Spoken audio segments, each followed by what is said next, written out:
Hello hi అండి, welcome to VL family logs. మా మేనల్లుడు అక్షరాభ్యాసం చేయించడానికి బాసరలో ఉన్న శ్రీ జ్ఞాన సరస్వతి దేవి టెంపుల్కి అయితే వెళ్తున్నాం. నేను హైదరాబాద్కి ఊరి నుంచి వచ్చిన ప్రతిసారి ఏదో ప్రోగ్రామ్ తగులుతూనే ఉంటుంది. నేను వస్తున్నానని ఈ ప్రోగ్రామ్స్ పెట్టుకుంటారో లేకపోతే వాళ్ళు ప్రోగ్రామ్ పెట్టుకున్నప్పుడు నేను వస్తుంటానో ఒక్కోసారి అర్థం కాదు. చెప్పాలంటే నేను వస్తున్నానని కొన్ని ప్రోగ్రామ్స్ పోస్ట్ పోన్ చేసి నా కోసం వెయిట్ చేస్తుంటారు. బాయ్. సో రాత్రి గోరింటాకు కూడా పెట్టుకున్నాం.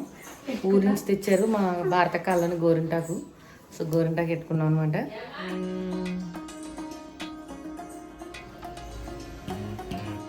బాసర నేను సెకండ్ టైం వెళ్ళడం. మా చిన్నోడికి అయితే అక్షరాభ్యాసం అక్కడే చేయించాం అండ్ మా తపస్వికి చిన్నోడికి చేయించాం. ఇప్పుడు సెకండ్ టైం దియాన్స్కి అయితే చేయించడానికి వెళ్తున్నాం.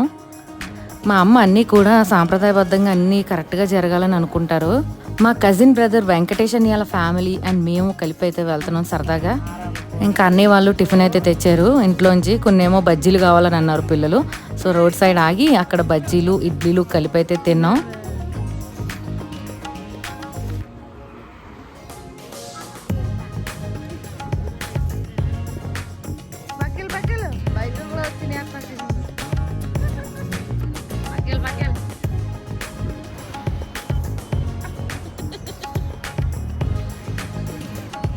నేను ఆన్ స్క్రీన్ ఆఫ్ స్క్రీన్ అంటూ ఏమి ఉండదండి, ఎప్పుడు అలాగే తింటాను.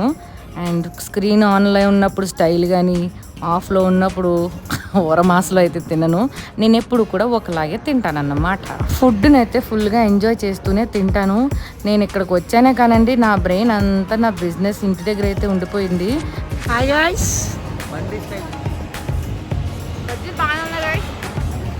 గట్టిగా ఉన్నాయి మా ఊళ్ళో అమ్మోజీ గారు బజ్జీలు అయితే ఇంకా బాగుంటాయి. అమ్మోజీ గారు మీ బజ్జీలు మిస్ అవుతున్నానండి నేను. అమ్మోజీ గారు మీ బజ్జీలు మిస్ అవుతున్నానండి నేను. ఇక్కడికి చెప్పడంలో ఇక్కడికి వచ్చేసి అనమాట. నేను టిఫిన్ కోసం ఆఫ్ చేసాడు అనుకున్నాను, తీరం వచ్చి కేబుల్ కోసం ఆఫ్ చేశాడు. ఇప్పుడు అర్థమైంది. చాలా డెవలప్మెంట్ అయితే అయిపోతుంది ఈ రోజుల్లో. ఏది కూడా అన్నీ కూడా ఈజీ అయిపోతుంది. హైదరాబాద్ బోల్తే ఆ ముక్క తిందామంటే వచ్చి మా అన్నయ్య ఎత్తిపోయాడు. తిన్నాక కూడా ప్రశాంతత లేదంట పాపం.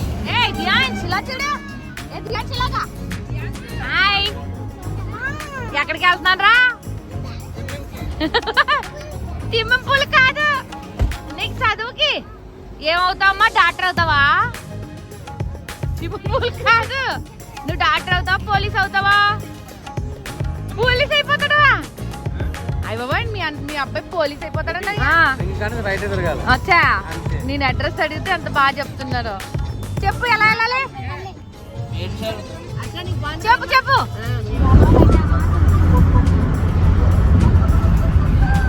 కోడి మెడకాయలకి అలబడిపోయింది. కోళ్ళు మాత్రం పడుకోలే, ఆలోచిస్తారే పడుకోవడానికి.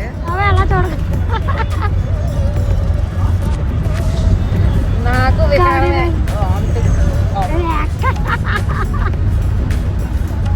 Car పడదండి guys.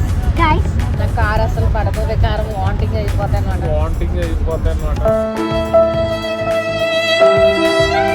కానీ తప్పు కదండి, తప్పదు. కారుతో ఫ్యామిలీతో కంఫర్ట్గా ఉంటుంది.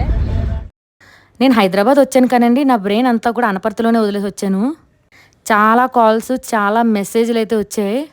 చాలా డెలివరీలు అయితే పంపాల్సినవి ఉన్నాయి. ఏమవుతుందా అని చెప్పేసి టెన్షన్. ఇంతకీ బాసర హైదరాబాద్ నుంచి 220 కిలోమీటర్స్ అయితే ఉంది. 4 hours జర్నీ. క్లైమేట్ అయితే చాలా బాగుంది, ఫుల్ గ్రీనరీ. ఫైనలీ రీచ్ అయిపోయాం. ఇక్కడికి వచ్చిన తర్వాత గంగమ్మవారి టెంపుల్ అయితే ఉంటుంది. గోదావరి గట్టు ఉంటుంది అనమాట. అక్కడ స్నానాలు చేసి బట్టలు మార్చుకుని గంగమ్మవారి దర్శనం చేసుకుని అక్కడి నుంచి వెళ్తాం. ఇక్కడ నేను నిమ్మ సోడా అయితే తాగాను. ఏదో ఆశ చాలక ఆంధ్ర నిమ్మ సోడాలో ఉంటుందేమో అని తాగాను. వరస్ట్ ఎక్స్పీరియన్స్ నిజంగానే. 30 రూపీస్ తీసుకున్నారండి గ్లాసు. మా ఫ్యామిలీ మెంబర్స్ అందరికీ తెలియక మొత్తం అన్ని 10 గ్లాసెస్ అయితే తీసుకున్నారు. తర్వాత అది అసలు నిమ్మ సోడా అనరండి, ఉత్తి నీళ్ళలో నిమ్మకాయ పిండేసినట్టే ఉంది. అసలు వరస్ట్ ఎక్స్పీరియన్స్ అనమాట. 30 రూపీస్ తీసుకున్నాడు. అసలు వర్తబుల్ అంటారా 30 రూపీస్? దాని బదులు ఈ మామిడికాయ ముక్కలు తీసుకున్న బాగుంది అనిపించింది. అది 20 రూపీస్ అంట కవరు. అందులో కూడా పెద్ద లేకపోయినా తినడానికి అయితే బాగుంది. అండ్ నిమ్మ సోడా అయితే వరస్ట్ అండి. ఎవరైనా వెళ్తే మాత్రం నిమిషాలు అయితే తీసుకోకండి. అండ్ మామిడికాయ ముక్కలు అయితే సూపర్ ఉన్నాయి. చెప్పాలంటే ఆ మామిడికాయ ముక్కలు చాలామంది రైతులు బయట పాడేస్తున్నారు. అటువంటివి నేను న్యూస్లో కూడా చూశాను. అటువంటిది ఇక్కడ ముక్కలు కోసి ఉప్పు కారం వేసి ఇస్తున్నారు. బాగుంది. అండ్ తర్వాత స్నానం చేయడానికి అయితే వచ్చాం. దీపాలు అయితే కొనుక్కున్నాం. స్నానం చేసి దీపాలు అయితే అక్కడ వెలిగిస్తాం అనమాట. కానీ నాకు ఇక్కడ నచ్చని విషయం ఏంటంటే అండి, దేవాలయాన్ని ఎంత పవిత్రంగా అయితే మనం వెళ్ళి చాలా పవిత్రంగా స్నానాలు చేస్తూ ఉంటాం గోదావరిలోని గటని, అక్కడే చూడలేని ఘోరాలన్నీ చూసాం అనమాట. ఎంత చెత్త చెదారం అన్నీ అందులోనండి. నాకు ఆ విషయంలో అయితే చాలా బాధ అనిపించింది. ఈ గోదావరి గట్టు దగ్గర వాష్రూమ్స్ సరిగ్గా లేవండి. అండ్ లేడీస్ బట్టలు మార్చుకోవడానికి అయితే బాగానే ఉంది కానండి, మా సుశాంత్కి అయితే కొంచెం అర్జెంట్ అయింది. మళ్ళీ అక్కడ ఇక్కడ వెతుక్కొని వాష్రూమ్స్ అక్కడ కంప్లీట్ అయిన తర్వాత అమ్మాయి అని అనుకున్నాం. ఎందుకంటే మా సుశాంత్ ఇటువంటి ప్రయాణాలు అప్పుడే పెడుతూ ఉంటాడు. నాకు చెడ్డ చిరాకు. ఇంకా అన్నీ అయిపోయిన తర్వాత భోజనానికి ఉచిత భోజనం అయితే పెడుతున్నారని చెప్పేసి వెళ్ళాము. అండ్ గుడికి వచ్చిన తర్వాత గుడి ప్రసాదం తినడం మంచిది కదా అని చెప్పేసి అక్కడ అందరూ అంటుంటే ఇంకా మేము కూడా లైన్లో దూరేమే కానీ చాలా టైం పట్టేసింది. ఇంకా వెళ్తూ జనాలు జరగటనే లేదు. అలాగే పిల్లలైతే ఆకలి అని ఏడ్చేశారు. ఇంకా ఫైనలీ ప్రసాదం అయితే తినేసి బయటకు అయితే వచ్చేసాం.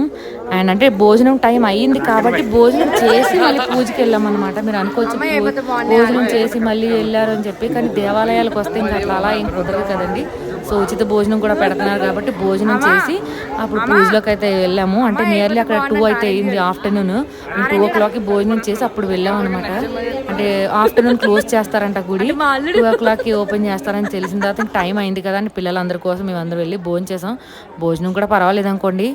అండ్ మనం వెళ్ళిన ప్రతి దగ్గర మనకి కంఫర్ట్ ఫుడ్ దొరకాలంటే కుదరదు కదా. గుడి అయితే చాలా ప్రశాంతంగా ఉంది. అండ్ బాసర ఇక్కడ గుడిలో మనం ఇంటి దగ్గర ఉంటే ఎన్నో శాస్త్రబద్ధంగా అది లేదు ఇది లేదు అని అనుకుంటాం. గుడి దగ్గర రాబోతుకి ఏమి లేకపోయినా సరే ఏదో ప్రశాంతంగా ఉన్న ఫీలింగ్ అనిపిస్తుంది. అంటే పూజ చేసేటప్పుడు సరస్వతీదేవి పూజకి లోటస్ ఫ్లవర్స్ ముఖ్యంగా తీసుకెళ్లాలని అన్నారు. ఇంక సరే అని చెప్పేసి ఫ్లవర్స్ అయితే కొన్ని తీసుకెళ్తున్నాం పూజకి. సో ఇక్కడ పూజ చేయించేటప్పుడు ఫొటోస్ ఆర్ నాట్ అలౌడ్ అని అన్నారు. మొబైల్స్ ఆర్ నాట్ అలౌడ్ అంటే నేను సరదాగా అయితే చిన్న క్లిప్ అయితే తీసాను. అండ్ ఇంకోటి ఏంటంటే మా ధ్యాన్స్ గారు పూజ చూసారు, ఎంత అందంగా చేస్తున్నారు, ఎంత క్యూట్గా చేస్తున్నాడో, భలే ముద్దొచ్చిందండి. ఇంక మా పిల్లలందరూ కూడా వరుసగా అయితే నుంచున్నారు. వీళ్ళందరూ స్టార్టింగ్ అక్షరాభ్యాసం కాకపోయినా ఆశీర్వాదం తీసుకోవడానికి అయితే నేను వెళ్తానైతే కొట్టుకున్నారు. మా ధ్యాన్స్ గారు అయితే చాలా ఏడ్ చేశాడు ఫస్ట్ టైం వల్ల. వీళ్ళందరూ డాక్టర్లు, పోలీసులు, లాయర్లు అయిపోవాలా. సో పిల్లలకి మనం ఏం నేర్పితే అదే నేర్చుకుంటారు. దేవుడి వల్ల అలాగే జరిగితే మంచిదే కదా. ఇంక మా ధ్యాన్స్ అయితే పోలీస్ అయిపోతాడంట. లాస్ట్ ఏమవుతారా అని అడిగితే పెద్దోడిని అవుతారు అంటున్నాడు. అంటే వాళ్ళ అమ్మ వెనకాల బ్యాక్గ్రౌండ్లో చెప్తుందనమాట. అర్లీ మార్నింగ్ లేసి రెడీ అయ్యి రావడం వల్ల మొత్తం అందరూ టైర్డ్ అయితే అయిపోయాం. అర్లీ మార్నింగ్ ఎలాగున్నాం. ఇంకా తర్వాత కొంచెం మళ్ళీ ఒక స్మాల్ న్యాప్ కార్లో తీసేసి మళ్ళీ జోష్ పొందామన్నమాట. సాంగ్స్ దారిలో ఫుల్ డీజే సాంగ్స్.